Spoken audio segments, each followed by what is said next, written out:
Nashik तपोवनमधील high profile सोसायटीतील कुंटणखान्यावर पोलिसांकडून धाड टाकण्यात आली आहे। नाशिकच्या क्राईम ब्रांचने ही कारवाई केली आहे। हा कुंटणखाना चालवणारी कविता साळवे पाटील अटक करण्यात आली आहे। आश्चर्याची बाब म्हणजे कारवाईनंतर आरोपी कविता साळवेकडून सोसायटीच्या रहिवाशांना दमबाजी करण्यात आली। संतप्त रहिवाशांनी आडगाव पोलीस ठाण्यामध्ये ठिय्या देत आरोपी महिलेवर कठोर कारवाई करण्याची मागणी केली आहे। नक्षत्र निर्माण नक्षत्र सोसायटीत एक पिटा ॲक्ट अन्वये कारवाई करण्यात आली आहे। आम्हाला माहिती मिळाली होती की सदर ठिकाणी एक महिला ही कुंटणखाना चालवते आहे।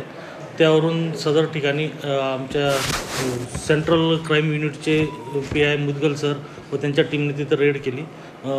रेडमध्ये त्यांना तिथे कुंटणखाना चालू असल्याबाबत दिसले, त्याप्रमाणे त्यांनी त्यांच्यावर कारवाई केलेली आहे। सदर प्रकारात कुंटणखाना चालक एक महिला व एक आरोपी असे ताब्यात घेण्यात आलेले आहेत आणि यात अजून कोणी इन्व्हॉल्व आहे का याबद्दल पुढील तपास सुरू आहे। आपण बघतोय नाशिकमधील सोसायटीमध्ये कुंटणखाना चालवला जात होता। या प्रकरणी आता नाशिक क्राईम ब्रांचने कारवाई करत धाड टाकलेली आहे आणि या प्रकारानंतर खळबळ उडाल्याचं पाहायला मिळत आहे।